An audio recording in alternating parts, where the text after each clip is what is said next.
അളിയ നീ ദുർഗയുടെ കല്യാണത്തിന് ഏത് ഡ്രസ് ഇടണ?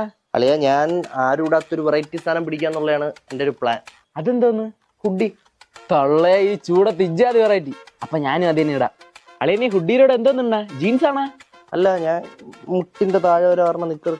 ഓ ജോട്ട്സ്. അത് തന്നെ. അപ്പൊ ഞാനും അതിന് ഇടാം. അളിയ ഒരു ഇമ്പോർട്ടന്റ് കാര്യം ചോദിക്കാൻ വിട്ടുപോയി. എന്തോന്ന്? നീ VJT-ആണോ ബോക്സറാണ് അതാ ട്രങ്ക് ആണ് ഇടണത്? ഇതെന്തോന്ന് കോടീശ്വരം പരിപാടിയാ? അളിയ ഞാൻ ഒന്നും ഇടാതെ അളിയാ പറഞ്ഞ. അങ്ങനെയാണെ ഞാനും ഇടണല്ല. അളിയ നീ ക്രോക്സ് ആണോ ഷൂസാ ഇടണത്? ഞാൻ ക്രോക്സും ആങ്കിളിന്റെയും കാലും മോള് വരെയുള്ള സോക്സും ആണ് ഇട്ടേക്കണം. പിന്നെ ഞാൻ എന്റെ അച്ഛനെയും കൂടി കൊണ്ടുവരണുണ്ട്. എന്തോന്നളിയാ ഇതൊക്കെ നേരത്തെ പറയണ്ടേ? ഇനി തന്തപ്പടീനൊക്കെ ഒരിക്കലും കുറെ സമയം എടുക്കും. എന്തായാലും നീ കൊണ്ടുവരല്ലേ, ഞാനും കൊണ്ടുവരാം. അളിയാ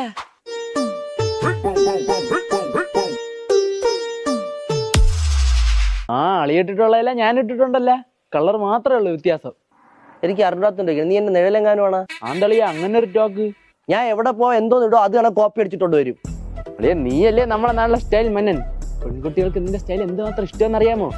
അതുകൊണ്ടല്ലേ ഞാൻ നിന്നെ നോക്കി കോപ്പി അടിക്കണ. നീ എന്ത് ചെയ്താലും ഞാനും അതുപോലെ ചെയ്യും. എന്നാ ഞാൻ കുനിഞ്ഞിരിക്കും. അങ്ങനെയാണെങ്കിൽ ഞാനും നിൽക്കും. അയ്യേ, നിനക്ക് എന്താ? ഇപ്പൊ തന്നെ നീ നിന്റെ അച്ഛനെ കൊണ്ടുവരുമെന്ന് പറഞ്ഞോണ്ട് ഞാൻ എന്റെ അച്ഛനെ കൊണ്ടുവന്നില്ലേ. നിന്റെ അച്ഛൻ എവിടെ? എടാ നിനക്കറിയാന്നുള്ളല്ലേ 10 വർഷം മുമ്പ് എന്റെ അച്ഛൻ മരിച്ചു പോയത്. നീ ഒരു മറ്റേടത്ത പരിപാടി ആണെങ്കിലേ നീ നിന്റെ അച്ഛനെ കൊണ്ടുവരുമെന്ന് പറഞ്ഞോണ്ടല്ലേ ഈ കാലിൽ 2 ചിരട്ടയില്ലാത്ത ഇങ്ങനെ ഞാൻ ഇത്രയും ദൂരം നടത്തിച്ചോണ്ട് വന്നത്. മരിച്ചു പോയ അച്ഛനെ എങ്ങനെയാ കൊണ്ടുവരാ? ഞാൻ ഇനി എന്തിനു കേട്ട് വീട്ടിൽ പറഞ്ഞു വിടാ. അതെ അച്ഛാ, ഓ അവന്റെ അച്ഛൻ 10 വർഷം മുമ്പ് മരിച്ചുപോയി. അതുകൊണ്ട് ഇന്നത്തെ കല്യാണത്തിന് പങ്കെടുക്കാൻ പറ്റൂല. അപ്പൊ റിസപ്ഷൻ വരുമായിരിക്കും, ചോദിച്ചു നോക്കാം. അപ്പൊ നമുക്ക് പോവാം. അല്ല അച്ഛൻ വീട്ടിൽ പോക്കോ. എടാ നായിന്റെ മോനെ. താങ്ക് യു അച്ഛാ.